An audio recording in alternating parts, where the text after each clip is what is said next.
Hey, podcasters and aspiring interviewers out there, I have got an episode for you because I'm recording an episode, but I'm also going live to talk about the best podcast interview questions. And it's really a little more than the best questions. It's really the best technique for creating those questions. Now, I want to put this in a little context because I'm an ink columnist, as many of you know, and I've done about 180 articles, I think, maybe even a little bit more. And out of all those articles, I would say 90% of them involve an interview of some kind. And then Tom and I have done hundreds upon hundreds. We've done over 530 episodes on one of our podcasts and about 100 on our other two. And almost a good third of them, if not more, are interviews as well. So this technique that I use for developing our questions is pretty time tested. And it becomes second nature after a while. So I don't want you guys to get scared off that there's like this, like I was trained at some journalism school and that's what I've got here. No, I mean, I do have some good journalistic practices that I researched and developed and learned over the last few years. But for the most part, this is something that you guys can absolutely do yourselves. It's just sort of a guideline for how you do this. So let's talk about what makes good interview questions first. And I want to talk about the mindset that goes into it. So you got to really be thinking about the fact that you have a job as a host, or if you're a journalist and you want to get a good interview out of it, you have to put a tone to everything that you do. So that involves kind of a little bit of mindset. So a curious mindset, I think, is the best place to start. And it's actually always where I start. I want to learn something new. I want to grow my mind. And so being in that growth mindset world really helps sort of set the tone for everything you do. You're not just there to do in and out, and this is just a marketing task that you have to get done and get over with. If you look at it from the perspective of, I'm going to learn something here, I'm going to connect with people. That's the second part of the mindset that I want you to adopt. I'm going to connect with someone. This is my networking opportunity. You want to put the same energy in it you do when you go to an event, right? Today's my event. And so that's how I look at that from everything that I do, is that those two things. I'm going to learn something and I'm going to connect with someone. And even if it's only that someone, because it's not recorded or it's not live. I mean, when I do my ink interviews, I do record it for my notes, but I'm not going to air that.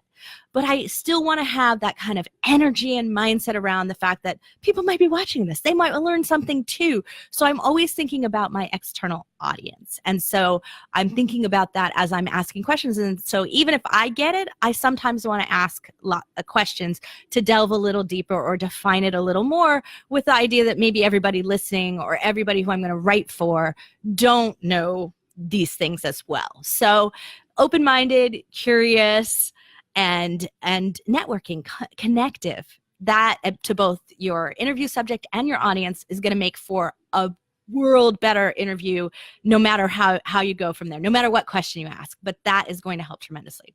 So the next thing I have are my 7 types of questions that I ask. And I like to use all 7 types. Sometimes I don't ask 7 questions. Sometimes they're like combined together, or sometimes I reuse the same ones again, because you'll see as I go through them why that is, because some of them have a sense to them and some of them are a specific type of question. So let's dive into those. So the first thing that you want to do is, and this is probably the only one, there might be 2 of them that need to be in a specific order, okay? This is the one that you want to start with first, okay? You want to start with, I call it an easy question.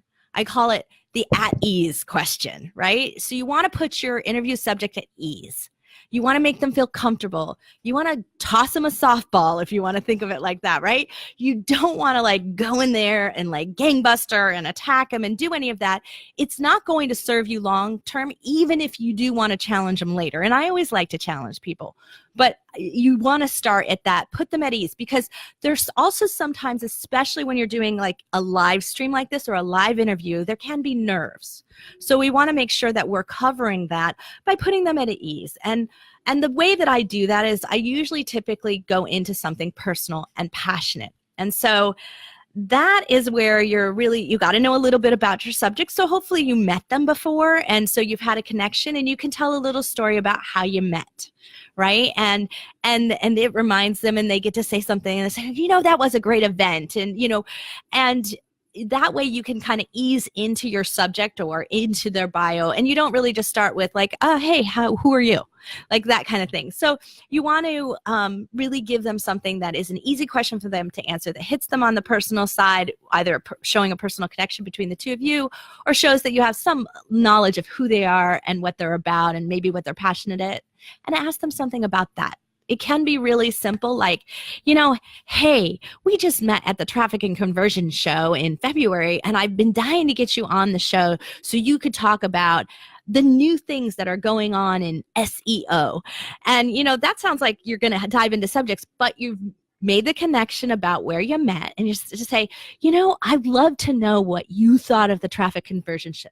What was the coolest thing you found there? And that way you've eased them into something they can talk about. So there's no issue there. You're still keeping it really business-like and not too personal if that's the way your show is or that's the way your content's going to go. Instead of going, yeah, hey, how many kids do you have? And, how you doing? And like, what'd you do this past weekend? I mean, if that's your style, if that's what your show's about, then absolutely do it. It's like, you can ask them, I know you're big on meditating. What type of meditation do you practice? Like, you can get into something simple, something that that they're going to really talk about. So easy questions. This is our top one. Super, super simple, right?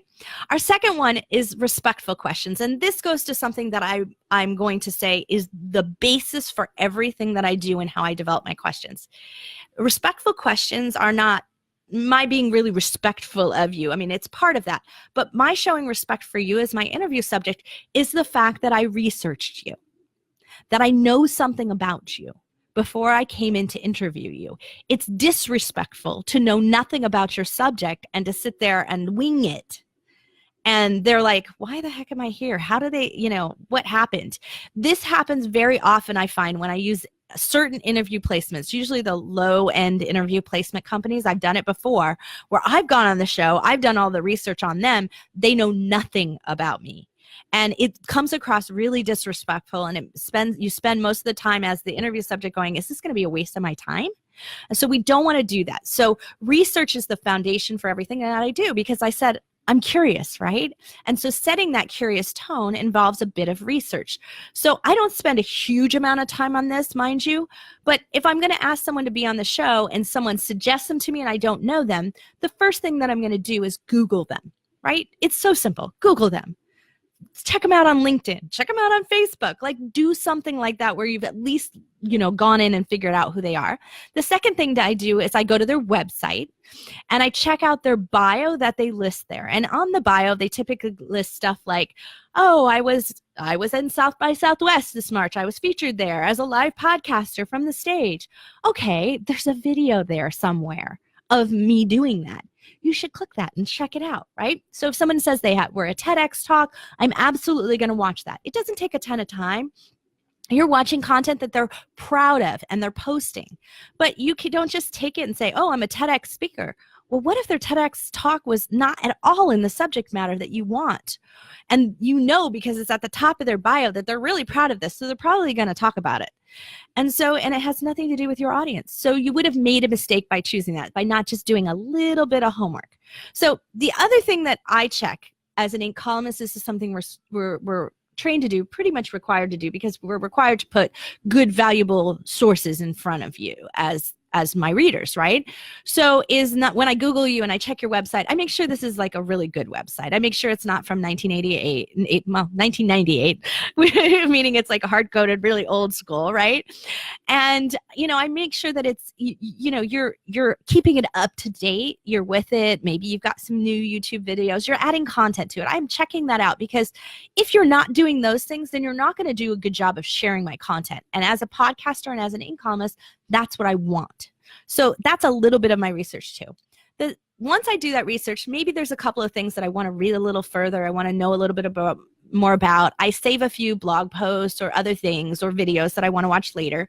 And a day before my interview, I go and I refresh my mind. And if it's really last minute, I'll do it an hour before my interview, but that's rare. I usually like to do it the day before so I can mull my questions over, so I don't have to really sit down and draft anything out or think about it. If I've been thinking about it, if I've been contemplating it for 24 hours, I know I'm just going to be able to rattle off my questions and not look at my list. And you can see me looking at my list right here, right?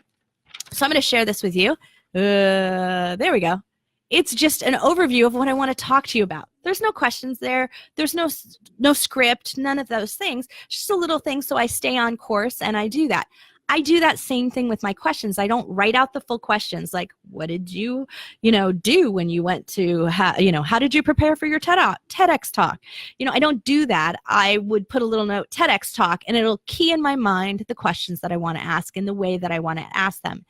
So anyway, this is kind of this part of being respectful of it, is that if you're mulling it over, you're thinking more about how you're going to be able to be respectful of your audience too and what they care most about. So if you've had some time to reflect on that, then that's coming across as well. So easy questions first. Second sets of questions are respectful questions that show a sign that you've investigated them a little bit, that you've explored this topic, that you've explored this guest, and you know how to make it relevant for your audience. So that's really what it is. You're going to ask them a more in-depth question, something that's just not as obvious about it, as like I just said, how did you prepare? I saw your TEDx talk, but how'd you prepare? My audience would be curious about that. Some of them are aspiring TEDx talkers.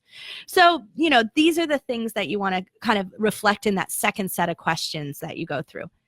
The next type of questions that I do are what I call defining questions, and these can happen at any time in the conversation. So, I have my podcast, Product Launch Hazards, and Product Launch Hazards is for product launchers, people entering products into the consumer market, right? Retail, mass market retail, e-commerce, that kind of thing. And when we do it, there's a lot of acronyms thrown around. There's like SKUs, which my blog post team went crazy over because they thought it was SKU, S-K-E-W, and instead of SKU, stock keeping units. So as a host, even if I know what it is, if I'm doing a live podcast, not something that I'm doing from income because I know that term already, and I will define it in my article, but I want to define it for my audience. I want to explain what it is, and I don't want to just do it myself. So I usually say, hey, this is how we define this. Do you define it the same way, or is it something different? Or I ask them, would you please define that for my audience? Because I think we might have a lot of newbies out there, and they could benefit from your experienced explanation of what this is.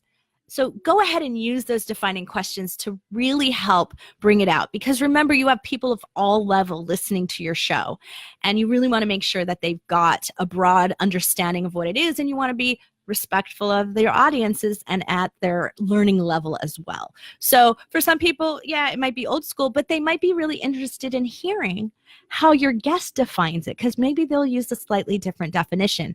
And I find for a lot of things, unless you're really just asking them to tell you what the acronym stands for, and usually if it's just that simple, I just spout it off myself and say, hey, for our audience who's listening, stock keeping units, that's what a SKU is. Because it's not worth going deep into defining.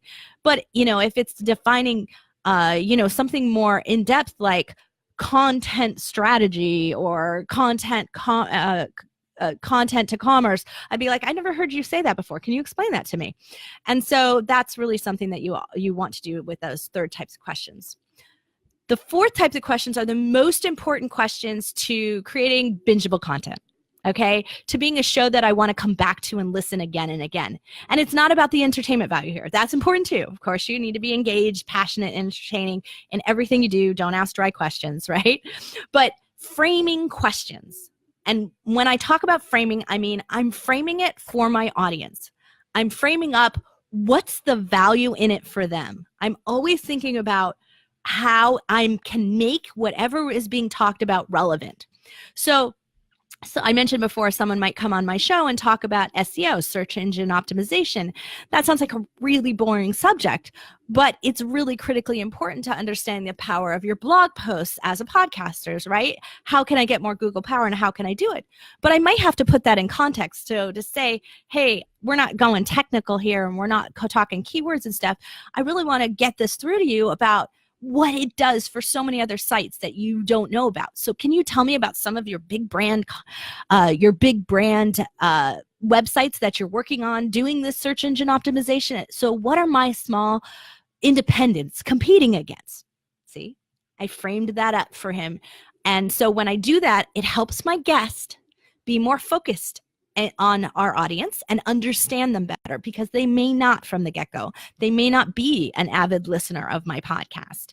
So I need to make sure that I framed up what I want them to talk about, the angle that I want to take on it, because it's going to be most valuable and most useful for my audience. And so it really helps them look fantastic. It helps them pull ideas and case studies and examples out of their head that might be more relevant than the one they might just choose to talk about if I didn't give them a framing question. So it means you might ask a little bit longer question, which isn't always the best way. People want to hear your guest talk. But when you're asking a relevant question, this is time where you could go a little bit longer, because you want to give your guest enough information so they understand that framework that you want them to answer within. So these are the questions that should be a little longer. The other ones can be shorter and should be shorter, because again, they're here to listen to your guest talk. You can talk in the pre and the post, right? That's your opportunity. The fifth type of questions I go about are challenging questions. And by challenging, I mean, remember I said I like to create a respectful tone in how I do it. I don't think we have any podcasters. I mean, I can't remember any that are really, there are ones that ask very challenging subjects and are discussing hard subjects, but I don't think they do it in a mean and provocative way that they're just trying to be the devil's advocate and they're really just going to nitpick and push you, and it's not nice and respectful. I don't think there's anyone out there that we're coaching or that we have in our network that are like that. I think probably because we're on a network that does business podcasting, right? We're in the business of making money off your podcast, not just doing high entertainment value with tons of advertisers who are going to take more money for the side, for the crazy show that you're putting on. That's just not what we're about here. So we just don't tend to attract that. But that doesn't mean that you don't want to challenge and dive deeper and ask stuff in context. So I've had an opportunity to interview a lot of really, really great experts with decades of experience, right? And I find sometimes that you have to challenge them and say, I know that you've got this model, but how does this work in a digital market? How does it work with declining trust among brands? How does it work with this in mind? And so you're challenging the kind of sound bites and the things that they've been doing again and again and talking about everywhere. You're challenging them by saying, does this really work today? And I want to hear the examples of that. And so push them harder. So when they sound, especially when they're spouting off stuff that sounds rehearsed, you want to push them into a place at which they're uncomfortable and ask them something that really kind of puts them on edge. So I've told this story not very often before, but early on in my Inc. column, I had an opportunity to interview Joe Gebbia of Airbnb. He's one of the founders of Airbnb. And the reason why I had an opportunity to interview him is because I'm a Rhode Island School of Design grad, and so is he, although much, much later than me. But so we never, of course, met there. But anyway, because of that, he thought it was really kind of interesting to get an online journalist who was asking, who was a RISD grad, right? Never happened before. And he thought it would be cool. So he gets on our interview and starts talking with me, and we're going through it. And I'm getting a little frustrated because everything that he's answering sounds just like the TEDx talk I watched, and just like the article that he just, the interview he gave to Forbes. And it sounds too much like everything that I researched about him. And it sounds exactly like he got prepped and rehearsed by a PR agency.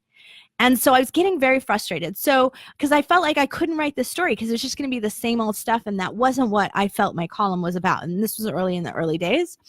And so I pushed him a little bit at the end, and I said, I see these things going on in the news where, you're being challenged by legal challenges by cities across the country and all of these things. So, you say you've got all this handled, Joe, but what's really the big challenge for you in growing your business when you overcome all of that? What's next for you? And he just got silent, didn't say anything, got a little like weirded out by it because it meant that he had to go off book, right? And so he finally said, I'm going to have to get back to you on that. I don't know if I can talk about it yet. And so I said, okay, get back to me on that. And I waited a week and nothing happened. So I called my editor and I said to my editor, there's, no story here. I go, I know you wanted me to write this, but there's nothing new here. He told me the same thing. And I asked him this question and this is what he said to me. And I've pinged them and they aren't getting back to me. And she said, then don't write it because it's not worth reading. And so I say the same thing is if they won't answer those kind of challenging questions where you push them to ask about stuff, it's a fair thing for them to say, hey, we're working on something that's so secret, I can't talk about it, but here's what I can talk about. And then find some other way to give you some kind of answer to it, then it may not be worth airing. And that's always an option for you, is if you feel at the end of the day that they're not giving you something that's relevant to today's listeners, that's relevant in today's world, those challenges are important for you to assess that. So this is where I think the most important questions can come from. My number 6 is probably my other most important questions that I ask, which is follow-up. So follow-up questions are the best questions you will ever ask. They are certainly not the ones you would ever script if you script your questions, right? If you wrote them down ahead of time, because you can't, right? Because they say something and you got to follow up with it, right? So it's a follow-on question that you hadn't thought of before. But here's where I feel that inexperienced podcasters leave off. They leave off the best podcast question they could ask, right? And that is the one where the audience is sitting in their car going, why didn't you ask them that? Like, I would have asked them that. Like, that diving deeper and getting to that more, the heart of that question, the heart of what they're saying, making them clarify and expand. These follow-up questions are probably the most valuable questions you will ask. And again, this isn't something you can plan. So you have to just be always looking for that opportunity. And the way to be looking for that opportunity is to be in the moment. Do not be distracted. Right? That's why I like to do my interviews with a live person at the other end. I don't want to have my camera off.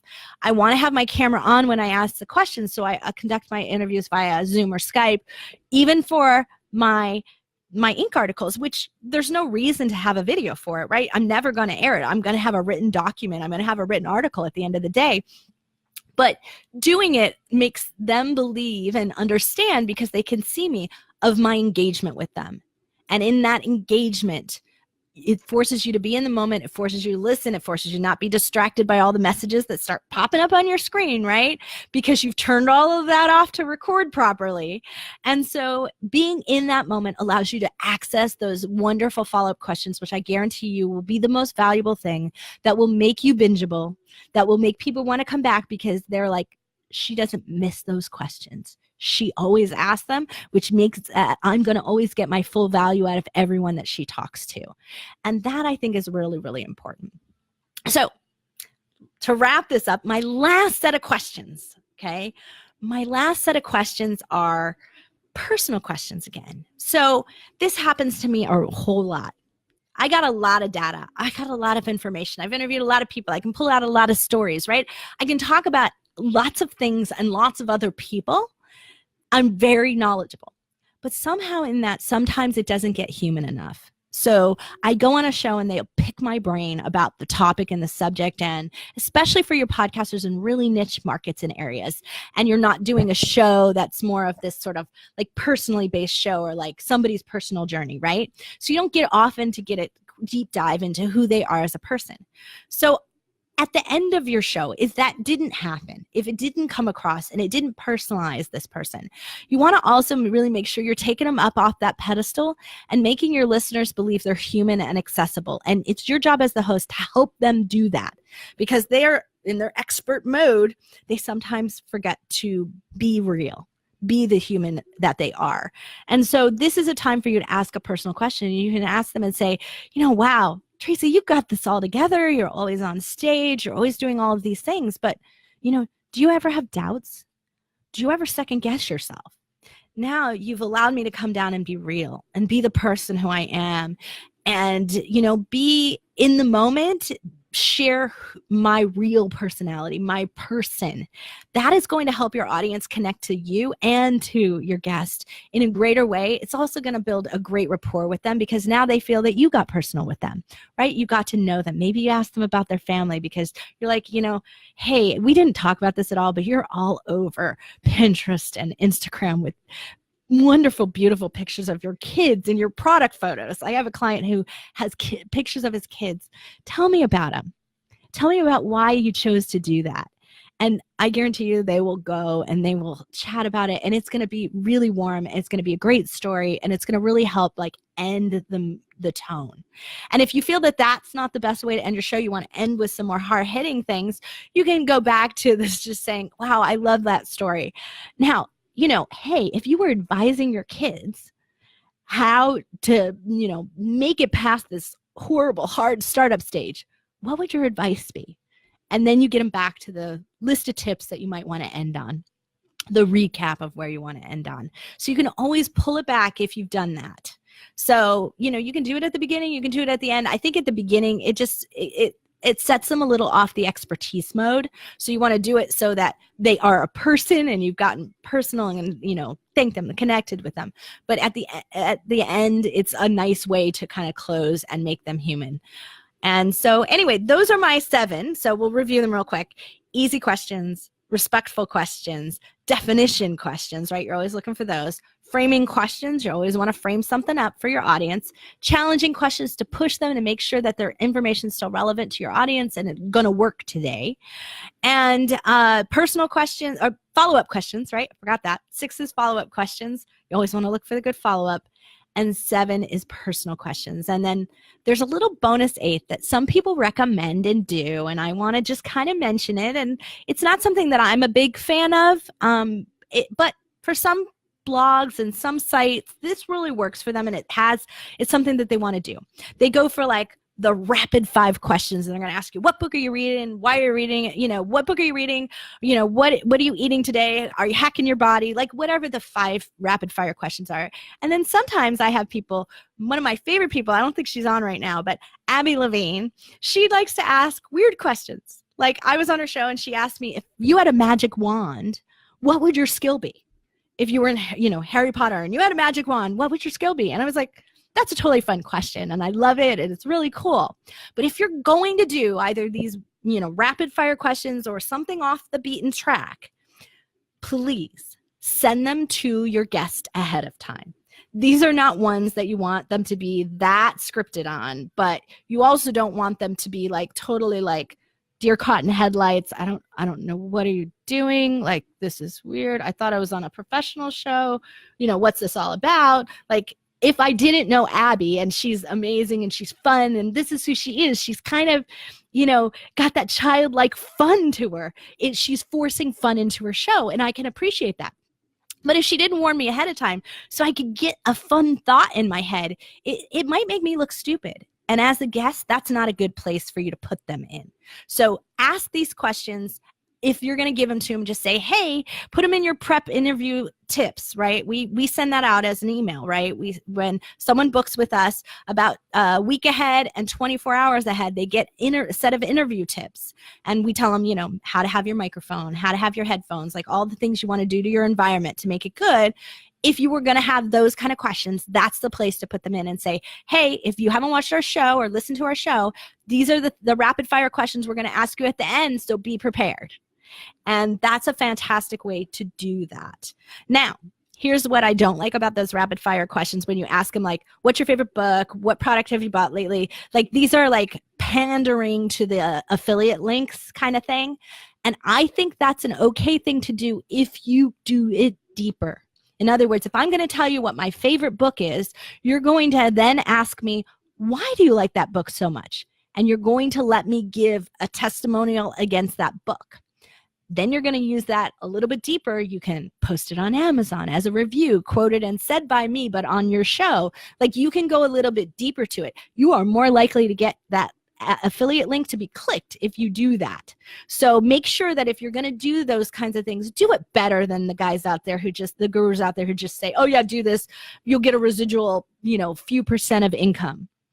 it's really such a waste of time, and it devalues your show because it looks like you followed some, cookie cutter advice. So if you're going to do it and you want to have that, it's a part of your strategy, you make money on your site from that, make sure that you dive a little deeper and give it a little more depth and a little more background. I think that's the best way to go about doing that. So anyway, I am so glad you guys joined me for the best podcast interview questions.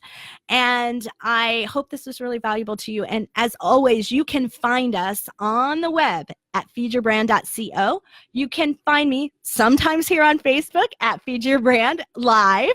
But you can always, of course, ping me in that Facebook page at any time. So this is Tracy Hazard. Thanks so much for joining me. And until next time, feed your brand.